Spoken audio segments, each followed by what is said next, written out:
Yes. Yes. Okay. Cool beans. Yes. All right. So, how love and affection impact childhood development and academics. And please, raise your hand or just speak out if you've ever heard any of the following. You have a roof over your head, you have clothes on your back, you have food in your belly. I know my mom used to say that to me, and I have even said it to my child. So has anyone else ever heard this before or said it to your own children? I've definitely heard it. Multiple times. Yes. Well, we say that my parents are older, so that's their thing.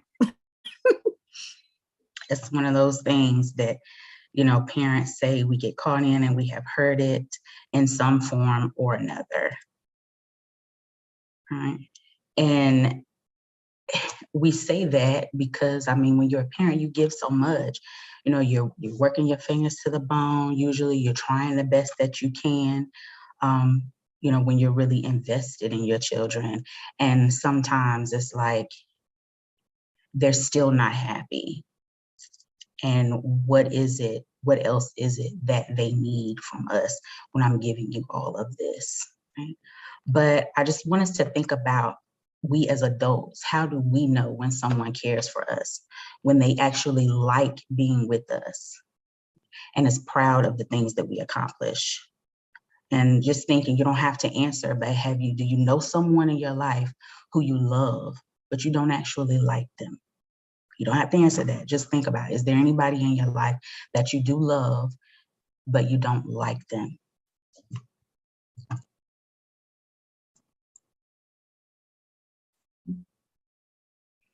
And as parents, we're the first people that our children learn to trust. So beyond that food and clothing and shelter, can your child trust you with their emotional development and well-being? If you don't have children, when you do, you think to yourself, can your child trust you with their emotional development and their well-being? And not just what you can provide for them, but beyond that, because children need so much more.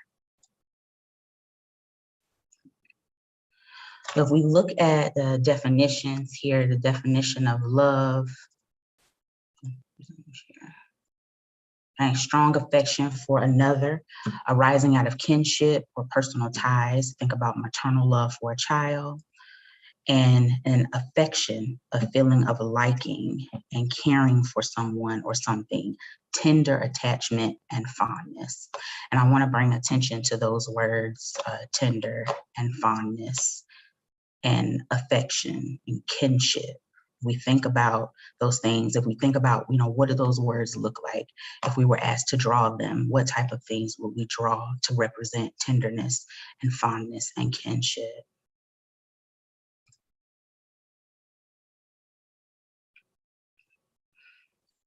So love is a commitment, and it's definitely an action word, and love takes work. Right?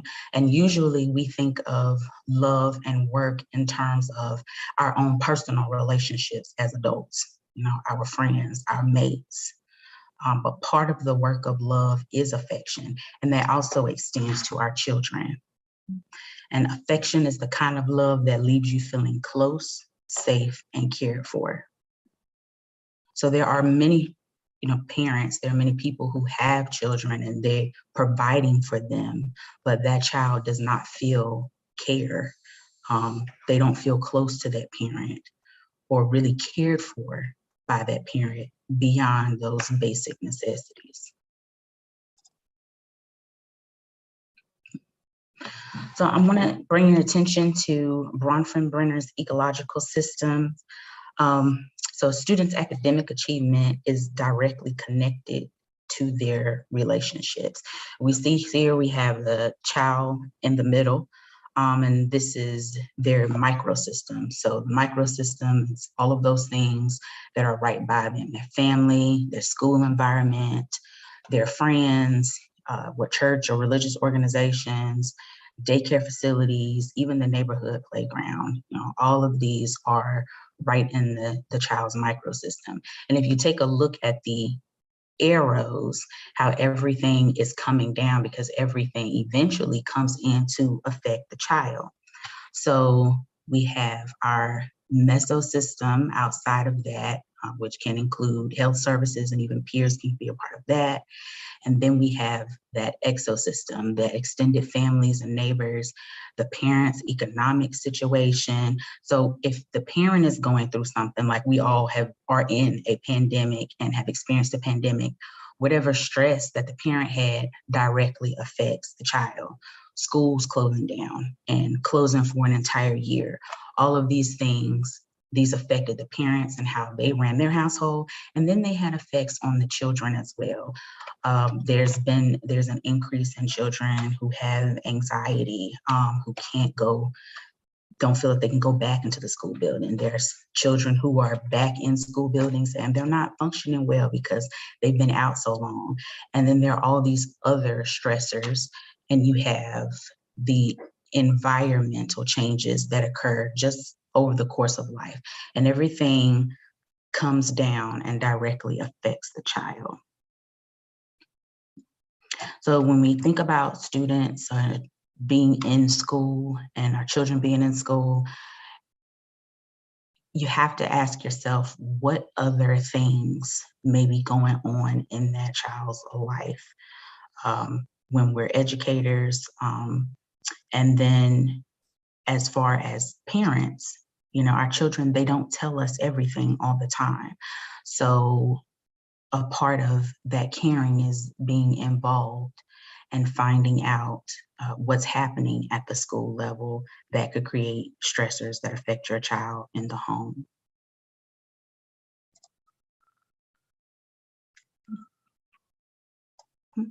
So how do love and affection further impact children? Proper love and affection helps their child's mental well-being. It increases physical health, brain development and memory, a stronger bond between the parent and the child. It actually decreases anxiousness. It increases self-esteem, increases academic performance, and decreases behaviors such as hostility and aggression.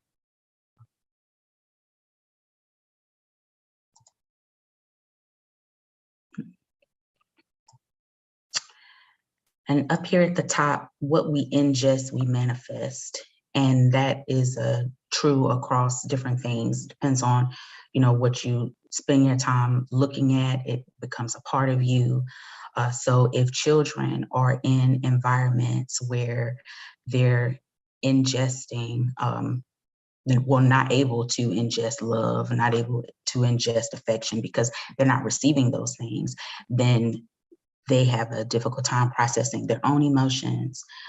They may have it difficult expressing love and affection to other people.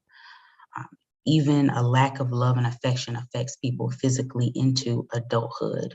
Right? So children receiving proper love and affection has been shown to increase their happiness over the course of their life, as far as self-acceptance, having stable relationships. And since there's toxicity in environments where there's a lack of love and affection, there's childhood stress. And we all know that children can be stressed. And that stress is linked to elevated cholesterol, cardiovascular disease, metabolic syndromes, and other physical conditions that pose a significant health risk just from lacks of love and affection from parents. So it really is can be a generational thing. Right? We talk a lot about generational curses and things that are passed down. Your mother doesn't hug you or is not affectionate to you because maybe her mother was not affectionate to her. And so then maybe when you have kids, if you don't break that, then you have a difficult time showing love and affection to them.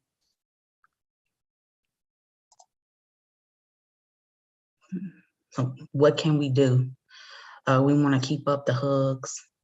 We definitely want to remember important dates, daily words of encouragement, intentional communication, active listening, quality time, and consistency.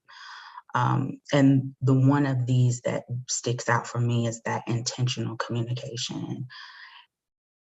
you know, we're as adults, we're running, we're moving a lot, but just taking the time in stillness with your child to ask them, you know, about their day, or listen, even if they say the same thing every day. You know, I know my son, he says the exact same thing every day. How was school? Boring. Well, what was boring about it? You know, and not, you know, brushing that off and just trying to pull different things out of them and letting them know that you do genuinely care and you are listening. And sometimes that means that we have to put down, you know, we cook dinner and maybe we're on the phone, or we're eating and the TV's on. Everybody's sitting around the table and everybody has their phones out, and there's no time for purposeful communication.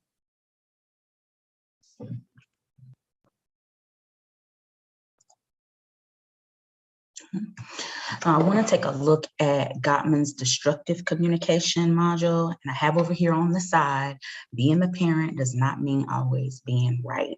And this was something that was very hard for me to learn as a parent, just because, you know, my mom raised me like that. You know, what I say goes. I'm the authority, and we are in authoritative positions. Yes, we have lived life, and, you know, many times we are trying to protect our children because we know how some things can turn out, but we have to be careful as far as how we communicate with them. Do we criticize? Do we hold contempt? You know, is there any name calling? Are there any insults, even subtle insults? You know, you just like, you're no good daddy. Sarcasm, defensiveness. Right? Do we stonewall our kids? If we're mad at them, do we turn our back? Are we silence? Do we leave the room, shut the door? Like, I don't feel like talking to you right now. No, are we belligerent and in your face? So these are all things that are destructive to communication. And remember that what we ingest, we manifest. So if we are doing these things to the children, then in turn, when they have certain emotions that they're feeling, they're not going to be able to communicate effectively because we as adults are not communicating effectively. And this is usually used in terms of, you know, adult relationships. But think about, do you do any of these things when it comes to your children? Because that is another relationship that takes love and it takes care. Remember, so we're talking about beyond that, providing food, clothing, and shelter. You know, are we effectively communicating with our children? Because they're people. Yes, they're people we brought into this world, and we are raising them, and they're going to go off and live their own lives. But when they do, what seeds have we planted as far as effective communication?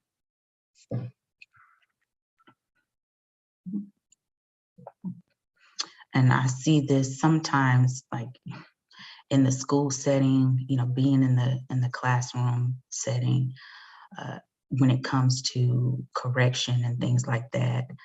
And, you know, students in turn, you know, they get defensive, or they go silent, you know, or they do become belligerent, or they start shouting criticisms and things like that, because that's the way that's the communication that they've ingested in their home environment. So what do we have to stop? One thing is comparing our kids to other children, and this is including siblings. And we just have to be careful how we say things. I know you've heard the word microaggressions, and that's as far as it comes with racism and things like that, and things that we hear and people don't realize what they say and how it affects us. We also have to take into account, how do we say things to our children and how that may affect them. You know, does it create division, low self-esteem? You know, your daughter is in ballet, and you know, she's not the best. She's trying her best, but she's not the best. And there's another child who's really, you know, really showing out, and like, well, you know, you should try to be more. Maybe you should do more practicing. Like, such and such, or, look at what she's doing and how she's doing it, or play that play like such and such. You need to do you see him over there on the field? And we know that our kids see them. And so there's a certain way to acknowledge the greatness in others without taken away from our children and what it is that they're doing, especially when it comes to learning environments and situations. As anything that they're involved in, where they're learning and they're doing something new. So we always want to be cognizant of the fact that we want to build their self-esteem up, but we don't want to create unhealthy competitiveness. We don't want to create division in our kids, and especially if we have siblings. You don't want to compare siblings, because each child is their own individual person and they have their own individual needs. And it takes learning your child, that particular child, and what it is that they need and how to love and care for them. Right. So that brings me to the teach me how to love you. Right. So we're always, a lot of people, I know me and my friends, we talk about love languages. We know what our love languages are. I was definitely late. It's only been the last few years as far as the love languages, but reading that book really helped me to get to know myself, and what it is that I needed in my relationships. And just like we have love languages, so do our children, and our teenagers. Okay? So when we're not being loved according to our language, then sometimes we feel like we're on empty. And like the author said, your love tank is empty. Right? And he says that much of the misbehavior of children is motivated by the cravings of an empty love tank. And that goes back to the beginning. You have your food, you have clothing, you've got shelter. Like, what more could you need? I tell you I love you. What more could you need? But are you speaking your child's individual love language? So if you have children, I want you to, and I can post the link in the chat at the end, but to have them to take the love language quiz, or either you can take it for them. So if they're a child, you can answer those questions. Find out, if you don't know, what is your child's love language? I thought, I had my son to take this, and I was completely misguided. I always, sometimes, I feel guilty about certain things.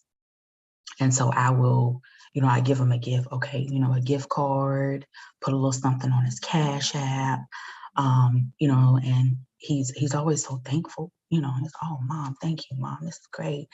And I'm feeling good about myself. And then he took this quiz, and his top thing was quality time. And so it's like, okay, I'm giving gifts. I mean, he's very appreciative of everything, but his top thing is quality time. And sometimes we can sit in the same room, or we can be in the same house, and he never enters the same room I'm in, unless it's the kitchen to grab something. But he just wants to see me.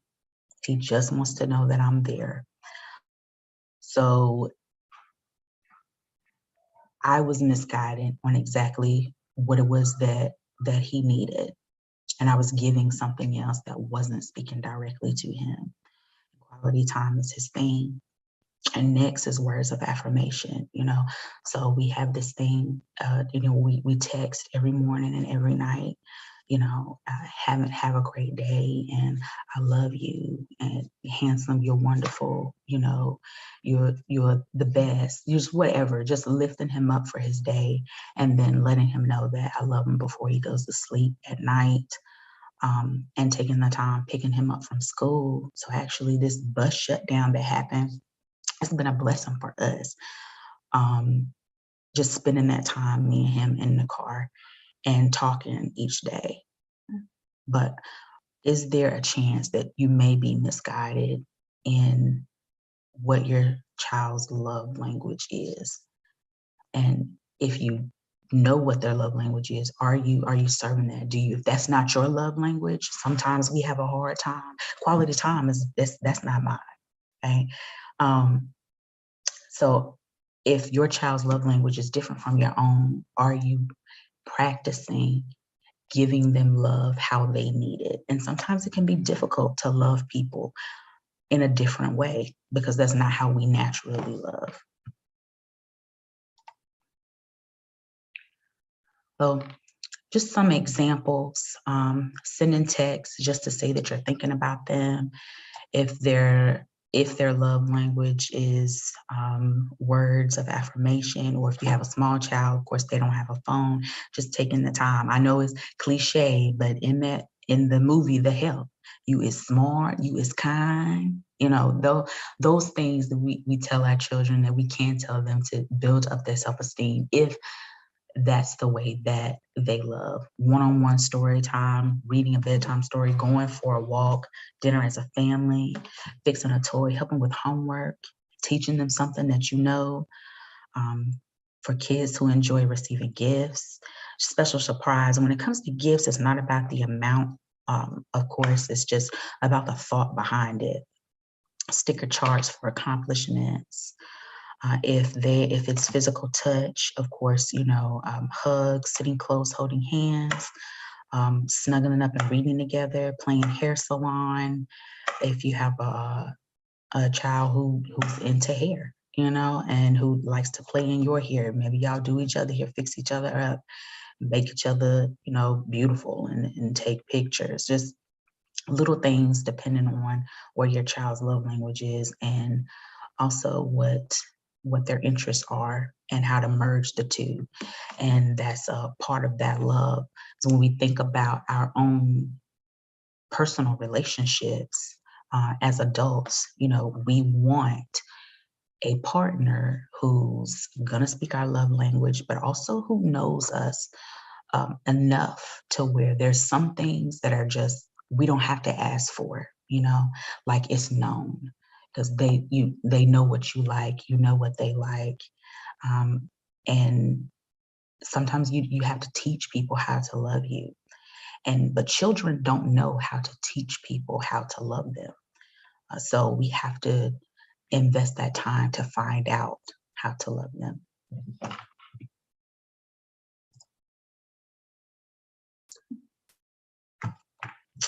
And I just want to encourage everybody that whatever your child's love language is, the best way to express it is unconditionally, and to give that love unconditionally, however it is.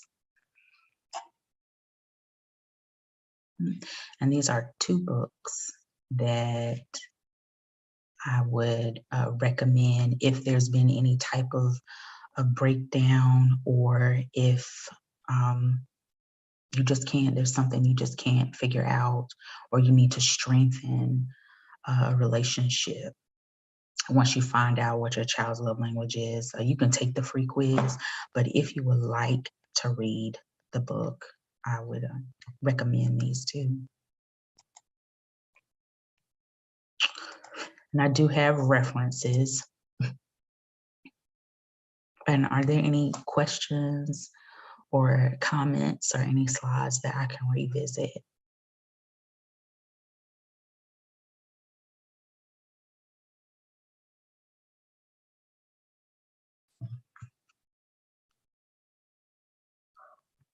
I think the information you shared about the destructive communication, like the way that was broken down, I've never actually seen those in that way. And I've done a few parenting, like compassionate trainings for parents.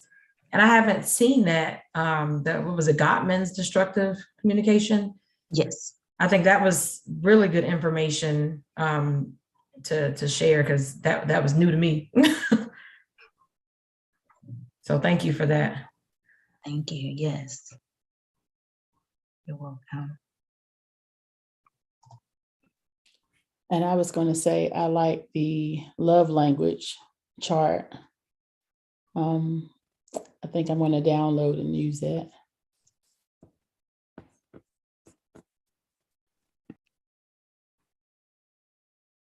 you. Thank you. Does everybody know what their own personal love language is? I definitely know mine. I've redone the quiz multiple times thinking that it changes, but it doesn't. Same here. Me and my husband actually read the book a couple years back and discovered that our love languages are like night and day. And it really resonated with me, Solomon, when you brought up the fact that sometimes our children's love languages are different than ours. And sometimes that can make it a little challenging to make sure that we're meeting their needs. Because I know sometimes I have to check myself in that department, because my love language is acts of service. Like, you want to show me you love me, take something off my plate. Yes, Mine too. But right. But with my daughter, she's very, very much so she needs that affection, that time. Like, she, even like right now, she's on her iPad, but she is not going to move from off this couch beside me, like, no matter how loud it is, because she just wants to be in that space with me. And so it really resonated with me when you shared that, because I think sometimes as parents, we can get so caught up in like our day and how tired we are and what we need, that we really, really have to be cognizant of making sure we're meeting their need as well. So thank you for bringing that up. Yeah, I'll definitely ditto that sentiment with that, because I feel like oftentimes I'm in situations where I'm like, I know what my love language is, and sometimes misconstrue what another person's love language is. And definitely when you brought up the example, I thank you for your transparency and using your own personal story with that, because I mean, I think that's the difference in probably my life. I think that probably my parents assumed that my love language is gifts. Do I accept the gifts? Am I excited about the gifts? It would be the same thing, but I prefer the person to make the sacrifice to step outside of their box and do an act of service. I'm right there with you. Yes, that's my top one. Acts of service. Take out the trash, fold the clothes, something. Yeah, I mean, just any of those things. Anything. Or all of them. Yeah. But I think sometimes too, and one of the things that you brought up, another thing you brought up that really resonated with me was, besides making sure that I'm being cognizant of what her language, her love language is, but also kind of making sure that I'm giving adequate time to it, because her love language requires time. Like, it might be hours that she wants to sit here and cuddle with me and watch this movie. But for me, I'm like, man, active service can be done like that. Like, just go get that basket and fold it up. But I think for me, that's been one of my biggest challenges in making sure that I'm meeting her where she is making that intentional time to do so. For me, that one is tough. Because we're busy, parents are busy. You're busy providing, you're busy trying to make life better for your child, and you're doing all of these things and working hard for them to have the best life that they can. Because we all, of course, want our children to have it different than we had it. And it is challenging. It's challenging. But you put in the effort. That's where it is. A lot of people just don't. They don't put the effort. And sometimes they don't take the time. So thank you for being an awesome mom.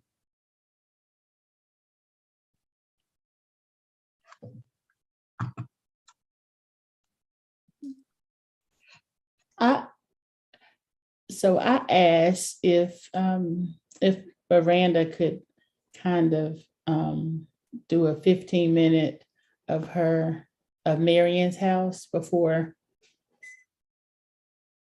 I finish up. Is that okay? Yes, of course.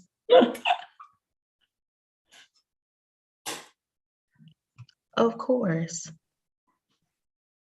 Take it away, best friend. You're so funny. Oh goodness. Well, you know what? I'm going to try to I'm going to try to talk quickly and kind of highlight some of the things that was discussed the other night, but I'm going to try to make it carry right on over to what you already talked about. So of course, we know the mission of Marion's House is to give an ear that is empowerment, awareness, and recovery to those that have been or may be impacted by the cycle of child sexual abuse.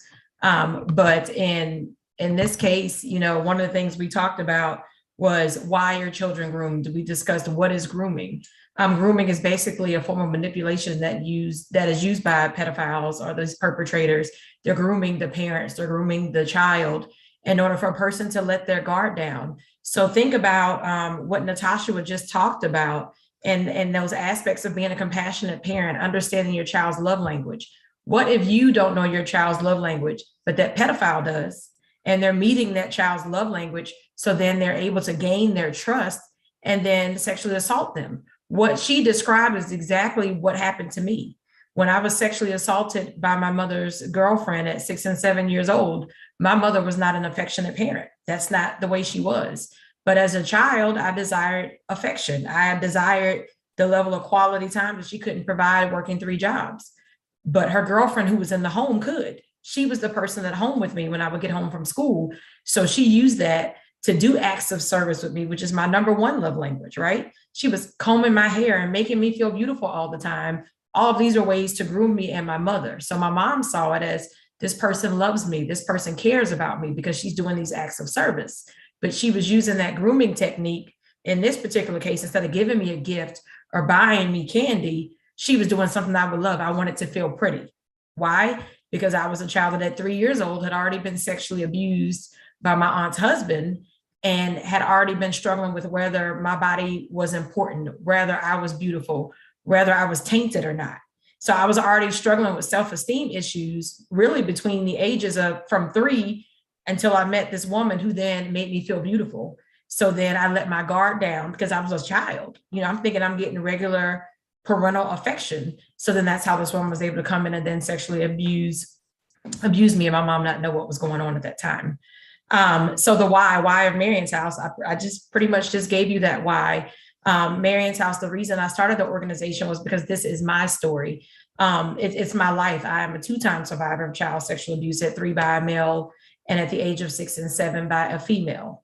And in both of these cases, my safe space was Marion's House. Marion Burton was my grandmother. She was a powerful matriarch within the family that continued to house, whether you were a child that was abused, someone on drugs, family members, strangers. She was constantly, it's known that a lot of, Black mothers will take someone in the family because they don't want anybody to be on the streets. They'll take anyone into their home to try to give them that shelter. And my grandmother was that person that constantly did that until it became the running joke of, oh Lord, who Marion got in her house now? That was, kind of what would happen. So that was my safe space. And at 3 years old, my mother dropped me off to my safe space. And my grandmother, then she had to leave me with another family member who left me with someone else, And in the end, the 4th hand that I ended up in just happened to be my pedophile. And so I mentioned last time a training that I went through, and they talked about having your 3. And what the 3 was, it was those 3 people that you completely trust in a crisis situation to be with your child. So in my case of being sexually assaulted, the first person who my mother left me with at the age of 3 was one of her 3. It was her number 1. But in the end, I was in the hands of somebody that would have never been in her top 3, right? So that is an example of how you have to be conscious of who your 3 are and make sure that the 3 people that you choose to trust your child with, that you also trust the 3 people that they trust, because you never know what could happen and you could end up with one of those additional people. Okay. And so, like I said, Marion was my grandmother. So I named the organization after her because she was my safe place. She was the person for me that gave me that level of affection that I desired, the healthy affection before and after being abused by a male and a female. That was the person that in distress, I could call at any hour of the morning or night, and she just knew what to say to kind of heal my heart and get me into a good space. So it was befitting to name an organization after a woman who continued to bring people into her home. And through the mission of Marion's House and giving an ear, the hope is that I will then bring and open the door that people understand, bring Marion's House into your home so that it is not taboo to talk about child sexual abuse and does not get brushed under the rug. When a person chooses not to report or to share that someone is potentially a pedophile or does not acknowledge those red flags, a serial pedophile is more likely to have up to 500 victims. A serial pedophile can have 500 victims in their lifetime. Why? Because no one isn't reporting it. So it's extremely important to know that you must report, you must do what is needed in order to, protect the child, be vigilant, do whatever is necessary to do that. Now, when you think about child sexual abuse, immediately someone thinks they touched my child. Everyone will say, don't let nobody touch you. Don't touch this person. But there's also non-touching child sexual abuse. It can be voyeurism. It could be them using pornography, taking pictures or videos of the person, any of those things where they're using it for their sexual gratification or for someone else's sexual gratification, and they are a child, then that will be considered child sexual abuse. As well as if it is an older teen exerting power over a child, and that would be the same thing as child sexual abuse. Okay, so what is the prevalence? So as I mentioned before, 1 in 10 children may be sexually assaulted before their 18th birthday. Every 9 minutes, Child Protective Services receives some kind of substantial information. There may be some evidence of or claim of child sexual abuse. So that's huge. Every 9 minutes, think about that. Think about what you've done in 9 minutes and somebody's child was potentially sexually assaulted. Think about those things. Over 6,500 children are abused in the United States each year. Note that all these statistics I'm mentioning is still all based solely on rather that person has reported it or not, right? Because we know there's a very small percentage of people that report being sexually assaulted. So all these statistics are still just really based on that small population. 42 million adult survivors of childhood sexual abuse are walking around the United States right now. So think about that. We're out here. I'm one of those people that's walking around trying to survive, trying to not allow my trauma to impact the rest of my life. And that's what the mission of Marion's House is, to give an ear to those that may be impacted or have been impacted by the cycle of child sexual abuse. That ear is empowerment, awareness, and recovery, because it can consume the rest of your life if you don't get the needed support. Experiencing child sexual abuse is an example of an adverse childhood experience. ACEs score, she talked about the love languages. I'm big on, and people think it's weird, I'm like, I want to know if I'm dating someone, I want to know what their love language is, and I want to know what their ACEs score is, because you want to know the level of trauma that the person you're with has been through, because I have been through a lot.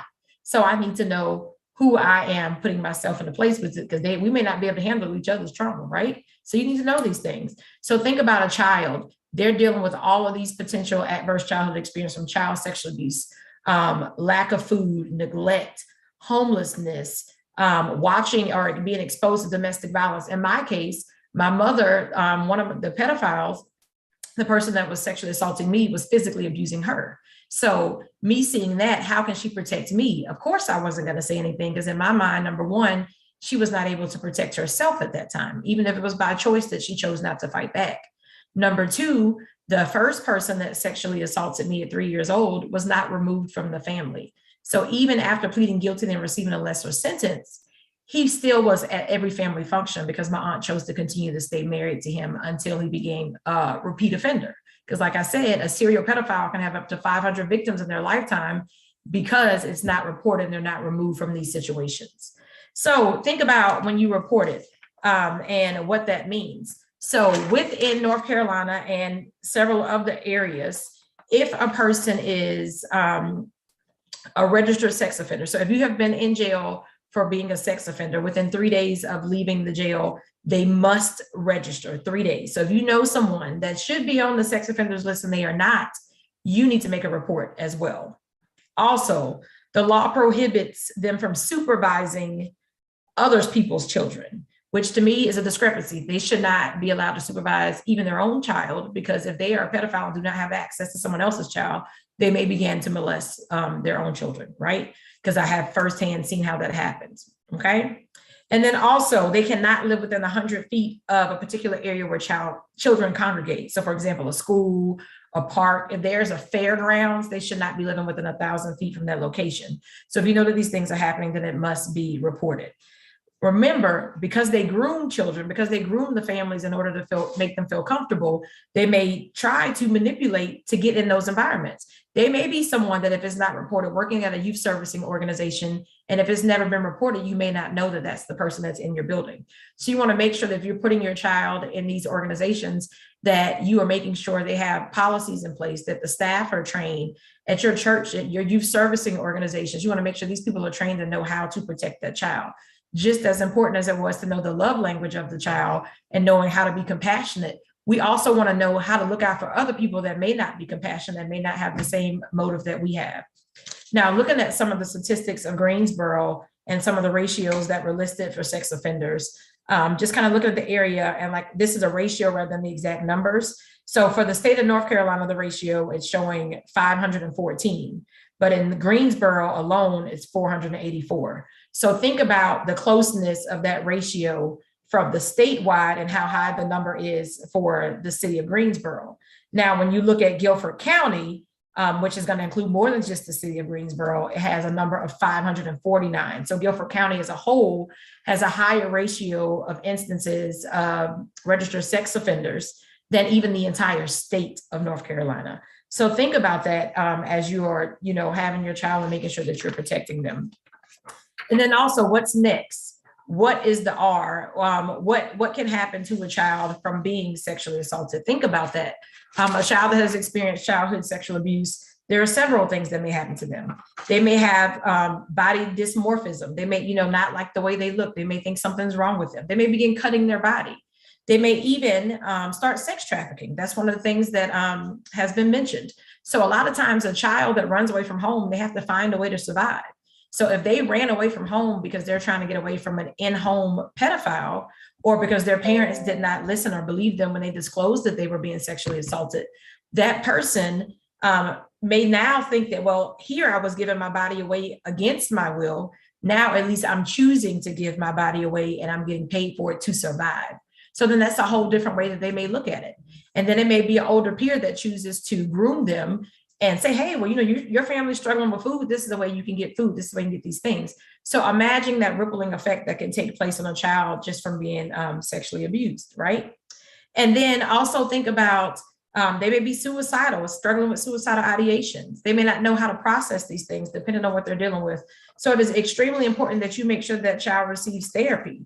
They may begin to participate in high-risk activities. Those activities may be drugs and alcohol. They may hang out with high-risk peer groups, get involved with gangs because they want to feel that sense of protection. If they don't feel protection in their home, they may say, let me go with this group because I know they will protect me. All of these are ill effects that can occur from a child being exposed to child sexual abuse. North Carolina is ranked 9th out of 50 for sex trafficking. So it is definitely a big deal in this area.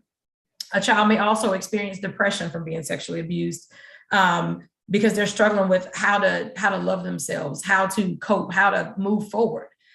They may struggle with eating habits. Maybe it's overeating, maybe it's undereating. In my case, my struggle with food has always been overeating. So that child may have the same experience. Excuse me.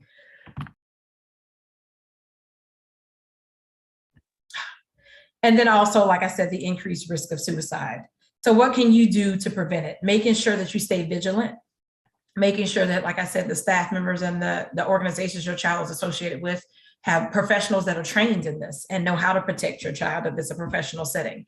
If it's your family members, you want to make sure you're 3 that you choose to leave your child, and once again, that they are people that you know and trust, and that you also trust the company they keep, because while your child is at one of those 3, one of those other people may be present as well, right? And then once again, the importance of reporting, because we know that it could occur and impact multiple kids over a lifetime. Think about what's next and what services may be available locally. So North Carolina Coalition Against Sexual Assault is an organization you can reach out to. Their website is nccasa.org. That's nccasa.org. That is the North Carolina Coalition Against Sexual Assault. You can reach out to them if you are experiencing any problems or any issues related to sexual assault for a child or an adult. Also, you want to make sure you consult a licensed therapist. One of the great things about finding therapy is knowing that You may find someone that specializes in cognitive behavioral therapy. What that means is they're going to sit down and go step by step and process, because they want to completely change your behavior. Because sometimes as a result of that sexual assault, you may then, create new behaviors or problems. Like we talked about those ill effects. So this is going to help to kind of change some of those things, right? So there is also an organization, think of a mentoring program that you can put your child in. I know right in Greensboro, there's I Am Queens. That's with Alana. You can put your child, connect them to that organization. That is one that I know is reputable. I've followed her organization since she started it, and I know that she's doing great work in the community. There's also look into leadership programs. There's another mentoring program called Shield Mentoring. That's shieldmentoring.org. You can look them up as well. There's several programs that have a complete leadership academy that you're able to support. And then also look into church groups, support groups. For me, I had a Christian step team that I was a part of, and that was how I was able to have that foundation, to have those sisters there to support me as well. And then look into positive coping skills and techniques, such as being a part of a sport. Maybe they like the arts. You have Create Me right here, 336, where they're able to participate in the arts and that fitness, that dance, all these things available right there to them in that one program, where we know we have a woman right here that knows what to do to protect the child. We have Miss Erica right here that's here to support. So definitely, be conscious of this program that you guys are being provided already. Also looking at other church groups that may be available to have support. But like I said, make sure these people are trained and know what to do and how to protect your child. I mention all the time that, I trained the youth servicing workers at Mount Zion in Greensboro 3 different years. So I know that staff members there know what to do and know how to be diligent and know how to, know the 5 steps to protecting the child. So, and then of course I have Marion's House. So your child, maybe you want to make them a part of a support group, or maybe you want to make them a part of some type of group therapy. As mentioned, support groups is going to be like-minded people that are all struggling with the same thing, having a voice and being able just to vent. And there may be a licensed professional there in case there's a crisis situation. Whereas group therapy is going to be a licensed therapist really facilitating the workshop the entire time. And it's going to be more focused. Okay. So think about the difference in what your child may need and what's the best fit, even for you if you're an adult survivor of sexual assault. Marion's House is in the process of implementing some of those group sessions virtually. So if that's something you need, please be in contact with www.marionshouse.org. We also provide workshops to children. So one of the great things about Marion's House is we believe in impacting the entire cycle. We don't just focus on the child or the adult. We train the adults in what to do and how to protect their child through the Let's Talk About It session. There's also a program I'm certified in Darkness to Light, which is a Stewards of Children curriculum. And you can do that hour and a half, 2-hour session where you get CEU credits for learning the 5 steps of how to more detail on how to protect the child, also with videos of other survivors that have been exposed to this, and talking to other licensed professionals that are able to support. And then the third piece, of course, most importantly, is making sure the child knows how to put up a red flag or a green flag or whatever is necessary to protect them. So these are some of the books that I use. So this is my favorite. It's called I Said No, and it talks about Zach being at a slumber party and how he had to put up a red flag when he noticed that something wasn't right at the slumber party. Please Tell is also a great one I like to use with a young lady named Jessie. And the importance of Jessie was, it's similar to my story because in the dedication, it says to my cousins that went through it with me. And in the case of my story, some of my cousins went through it with me, right? Because they was, family member that had sexually abused multiple of us. And then you have Katie the Caterpillar is another book that I use as a resource for the younger children. And it talks about how she could not bloom into a butterfly until she disclosed what Uncle Cat was doing to her. And then as I get into the teenage years and I share with them my story. I do a training with the teenagers, middle and high school on sex trafficking. So they know what to look out for that, as well as doing the workshops with the younger children. And then also sharing my story in the empowerment piece. So what I've given you right now in this short amount of time, I try to be as fast as possible. I gave you the ear. I gave you that empowerment piece so you can know that here right now, you're seeing someone that is a survivor that has overcome sexual abuse on multiple occasions and has survived and is able to stand here and sit here and be on here right now today to let you know that you can survive and it does not have to consume your entire life. It may impact, it may, be something that's there in the corner that you have to work through, but through therapy and several supports, you can get where you need to be. And then we have the awareness piece, that A in the ear. That's the piece I gave you on the prevalence of child sexual abuse. That's the piece that I gave you on knowing what to be aware of, how to protect your child, knowing those signs. And then the recovery piece, knowing what tools and what is available in your community as well as creative ideas of what to do in order to support your child. But most importantly, if a child discloses sexual assault to you, make sure you report it. Who do you report it to? Last thing I'll say is, if it is a family member, you report it to Child Family Services. You report it to Child Family Services. If it is a stranger, or in the case of, since most cases occur by 90% is someone that you know or trust, some of those people you trust may not be a family member. In those cases, then you contact law enforcement. The reason for the difference is, if it is a family member, then you want to make sure you report it to Child Family Services if that child is potentially in the home with that family member, so they can be immediately removed. Whereas if you report it to law enforcement and they're not immediately impacted, there's a difference in how the state is going to move on the behalf of that child. In both cases, they're supposed to move, but you want to make sure they move accordingly to the situation at hand and the swiftness of how they move. Okay. Does anybody have any questions?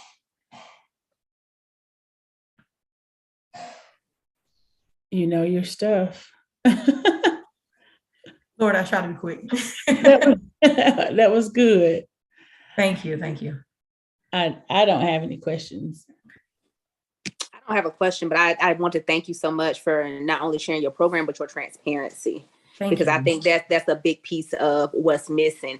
As somebody who is in the school system, who deals with those types of scenarios regularly, and having been a survivor myself, I applaud your transparency and you channeling that energy into positivity for others. That is a beautiful thing. So thank you for that. Thank you so much for that as well. I'm in the school system as well currently. So I every day, you just never know. With 1 in 4 girls and 1 in 6 boys, it's likely that every probably few students we're dealing with is probably someone that is impacted by that cycle, whether it's them or their sibling.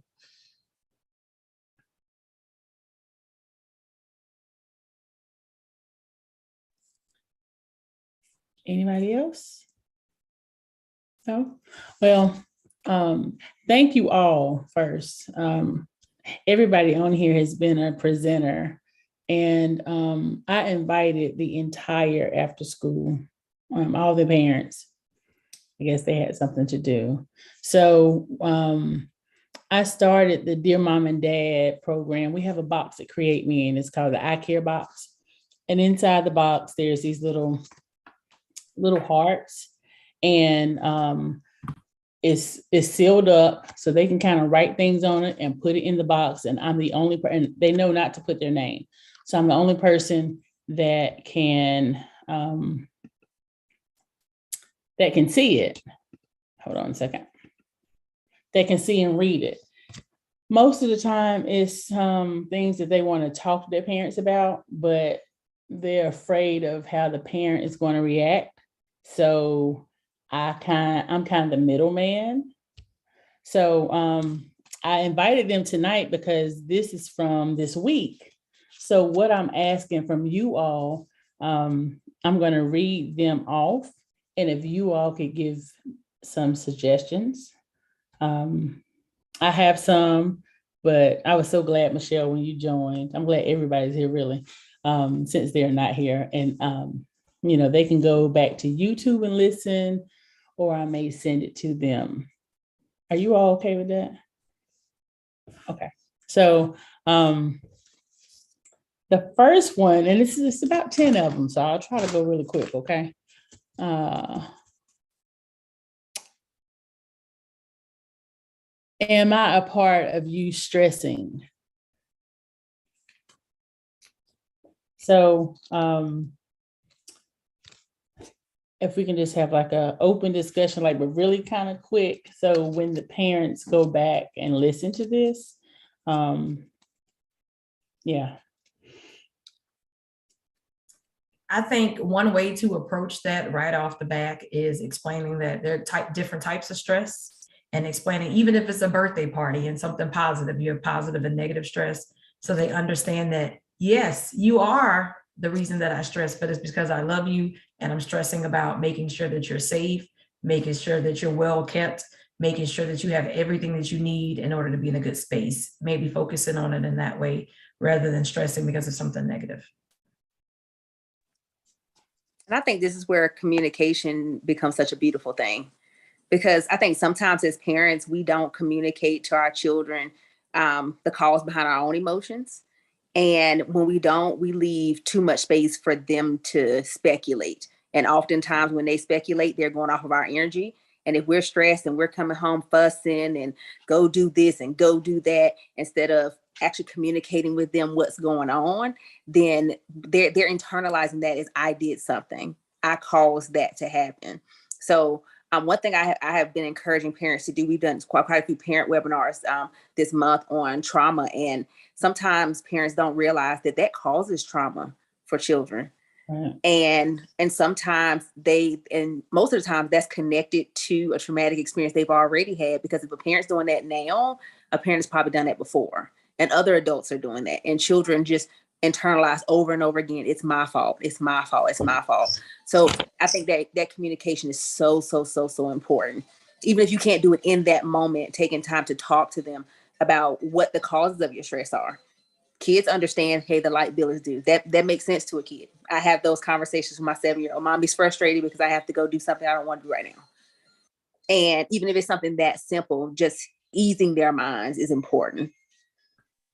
I think that you say in that example, it makes me think about when the slide Natasha showed with the toxic stress, and talking about that impact and the stone wall, and even the transparency moment you just gave, that communication. I can say that Natasha practices what she preaches, because I could definitely remember at some point in time, you feel like, why are you telling this child that he can't do this because you got to do that? You don't know all that. But yeah, that's the right thing to do. And I think part of though is that because I can't say everybody, but I know growing up as an 80s baby, my parents didn't have those conversations with me. Yeah. It was stay in a child's place. This grown folks business. But in my mind, it still translated to, you just yelled at me though. So I must have done something wrong. So I think part of it too is just kind of breaking those generational cycles of what we have been taught. Because I even look at how my parents sometimes look at me a little crazy when I allow my daughter to express her emotions or explain stuff to her. They're like, that's not an adult. I'm like, that's a human being with feelings. I still have to explain stuff to her.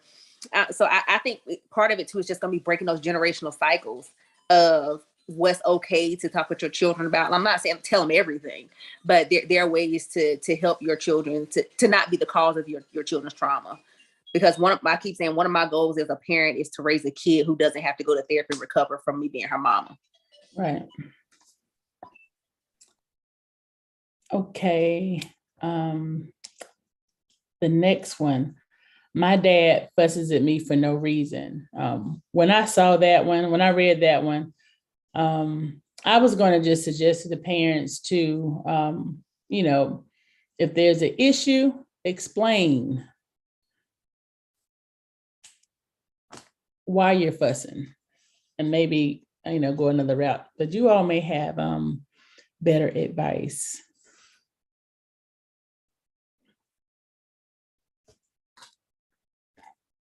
Anybody? No? Okay. Another one. My dad is never home.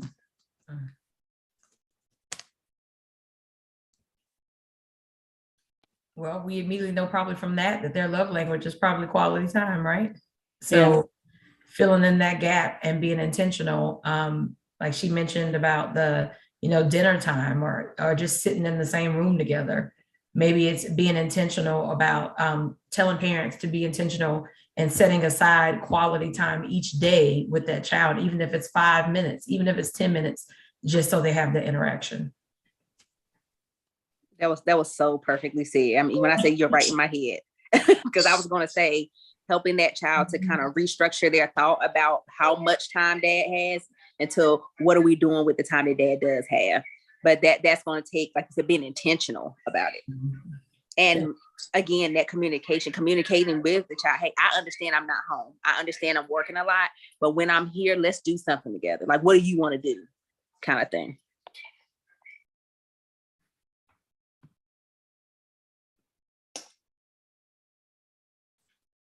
This one was a little boy, and he's asking why his mom does not think he will make it to the NBA. And I immediately, when I read it, I was thinking, she's crushing his dreams. Like she doesn't believe in him, so he's not going to believe in himself. So does anybody have anything to say about that one? And all he talks is basketball. I'm sorry, this child, that's all he talks is basketball, like school and basketball, school and basketball.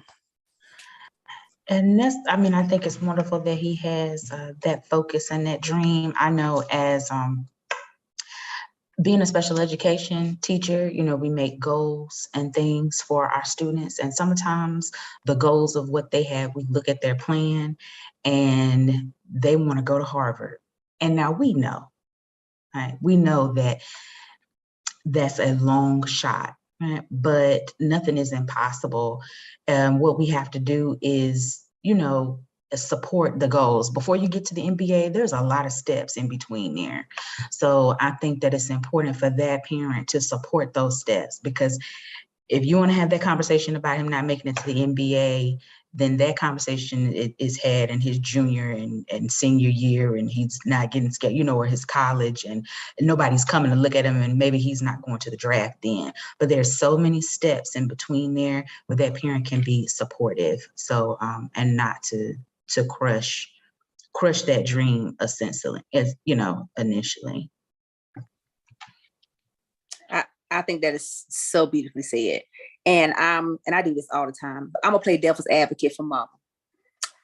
I could see as a parent, and like literally just watching some of my middle school boys over the years, what in my heart I want to believe mom is trying to do is remind him that of all the boys that want to make it to the NBA, this many actually make it. But I would charge mom to restructure that conversation with her son in a way that reminds him that the NBA is an option, but so are all these other beautiful things. And just reminding him that you're talented in so many other areas. Don't close yourself off. Shoot for the stars. Yeah, shoot for the NBA. Pun intended. Shoot for it. But think about all these other wonderful things that make you who you are too. How can we tap into some of those things and help him begin to develop other talents along the way as well? So if by chance he doesn't make it into the NBA, it's not because mom crushed his dream, but he also has all these other things that make him who he is, so he doesn't lose himself as that being a part of his identity either. So I think as parents, we have to tread very lightly when it comes to children's dreams and ambitions, because they're not singular. They're usually tied up in so many other things. There's some kids who really believe that's a part of who they are. So if mom is crushing that, and it's all this young man talks about, she's in essence crushing his spirit, his drive, his ambition. And that is tied to so many things, including his education. So I would charge her to come at it from a different angle and look at it as him exploring the whole essence of who he is and enjoying that journey of self-discovery, versus telling him there's this single thing that he has a probability of not being able to accomplish. That was great.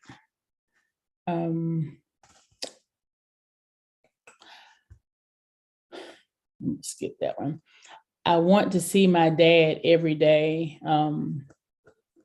I kind of talked to this child a little bit, and I just told this child every day, like at home every day, and she's like, I just, you know, why can't I see my dad every day like I see my mom? And that's what the child said.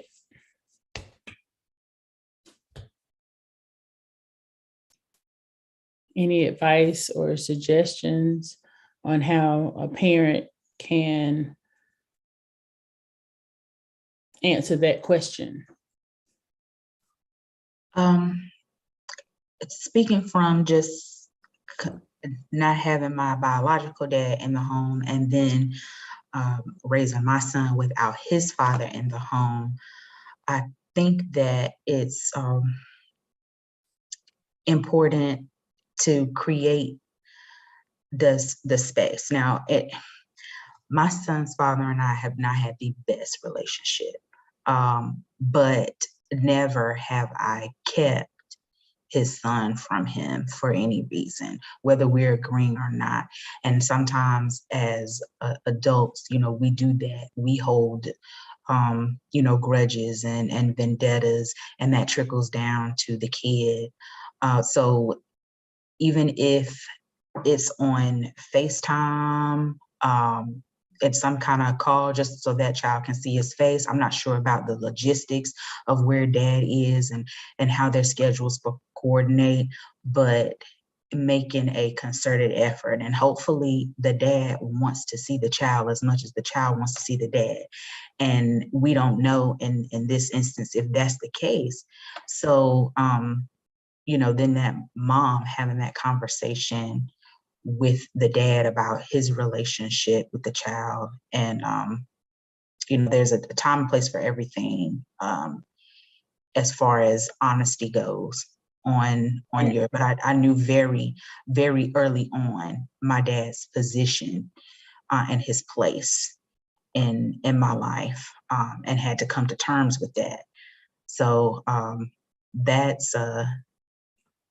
that's a deep one. Y'all weigh in. That's a deep one. I mean, I guess like yeah, that is. I mean, I'm come from a single parent household with my mom. I spent the summers with my dad, and there are plenty of times that I felt like, why do I only get to see him 2 months out of the year? In my younger years, I didn't get it. And I would literally harp on those 2 months all year long. My daddy said, from those 2 months, because I tell people all the time, I probably would have been a daddy's girl if my dad was present or lived in the same city as me, because everything he said when I was a child, I worshiped the ground he walked on. Like, that's how I felt about him as a kid. So I think it is important to increase the level of opportunities to spend time with both parents, if that is something that's possible. Like she said, if he's willing to create more space and time for the child, then that's a conversation that can be had. If he's not, then that's a prime instance where a mentor would be great, so that child still has a male figure in their life that hopefully will fill that void. In my case, I remember my 9th grade year, I wrote a paper on the male figure in my life. And I actually wrote it on my mentor's husband, because I spent so much time with her that I spent so much time with her husband, and I saw him as a father figure, or my grandfather. Like, these were the people that I saw a little more. So I saw them as more of a father figure because they were closer. Whereas my dad was 18 hours away, they were less hours. So just making sure that there's a place where that child has, at least the void is filled with something that still makes them feel like they're valued. Thank you. I'm jumping around to some that I think are really important. Some I'm not going to read. This one was kind of touching. Which one of us do you love the most? And do you love us, or do you love us equally? And so I think for a child to put that in the box, that's a red flag for something, but I don't know what. So I'll say something quick on that. I'm an only child, but one of the things that I loved about my paternal grandmother is that she always told me I was the favorite grandchild. I was the only grandchild, but in my mind, it gave me a sense of value that was important to me. So I feel like as a parent, maybe, yeah, you're both my favorite. You both have different qualities, and you're both my favorite, because when each of your positive qualities shines bright, they're equal. I equally love both of you on that level. That's good. Parents have to they have to express that, and there may have been an instance where this child didn't feel as loved as the other child or the other sibling. So I think it's important as far as that love. How does this child need to be loved? Right. Making sure that, because they could have two very separate things, and maybe the parent is speaking to one's language and not speaking to the other. Right. And then, maybe that parent is comparing the two, which is very, destructive for sibling relationships. So that parent needs to really self-evaluate right, her relationship with both kids. Thank you. Can I say something real quick, Erica, as somebody who's actually had that experience? I'm the youngest of my dad's children. And for me, the feelings of not being treated the same kind of fluctuated over the years. My siblings, because they had so much need, I felt like they got so much more attention. Like I had my oldest sister was mentally and physically handicapped. So she, of course, got a lot of attention before she passed away. And then my next to the oldest sister ended up being in an abusive relationship with a boyfriend and going off to college, having all this stuff that my parents constantly had to be involved in. Then my brother ended up getting in a lot of trouble when he was in school. So he needed a lot of attention. And because I was the one with the straight A's and the one who never got the phone calls, I kind of got ignored. And so for me, that was tough because, and then over the years, because I was the one who went to college, who got the degrees, then I became the favorite, which caused me and my siblings to have a very bad relationship for a very long time, because I didn't realize that my dad would actually compare them to me in conversation. And that was why they treated me the way they did. So I think it's very, very important that parents really are really, really attentive to how they communicate to their children about their other children. And even sometimes when they don't have negative intentions, because I'm sure my dad was trying to encourage them to make good choices. But what it did to them was said to them that, hey, she thinks she's better than us. And so even when they had problems or things I could have helped them with, they didn't ever talk to me. And I wonder why, like, oh my God, like what is wrong with me? And I became what my family started to refer to as the black white sheep. Because but then that also created traumatic situations for me as the child, because I felt the need to always be in the right, always be perfect, always have it together, because my parents needed me to be that good child. So I would really, really, really, as somebody who still works through that in my 30s, encourage that parent to sit down with her children and have a very explicit conversation. I love you both and I love you differently, and that's okay. But also communicate with them about how they want to be loved and what kind of attention they need, what they need from her, because they may look different. And that's going to require some work as a parent to give each child what they need individually. But as somebody who had to carry around that damage into adulthood, I would caution her to have those conversations with her children now. That is so good. Like what you just described, I literally just had a conversation last night and was talking about the difference in like some members of my family, like I was always put on a pedestal. You know, I was raised up on this pedestal because of my academic success or other parts of my life. So it almost felt like my family was waiting on me to have something negative just so they could knock me off the pedestal, like, you know, that kind of thing, waiting on that.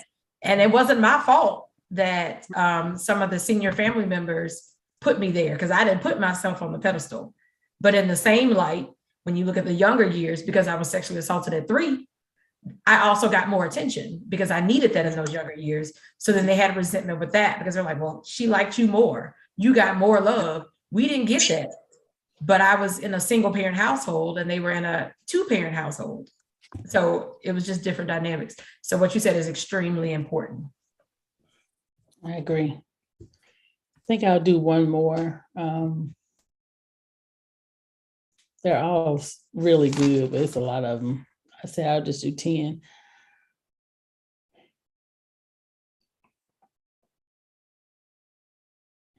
Here's one. Why does my mom do all the housework and my dad never helps?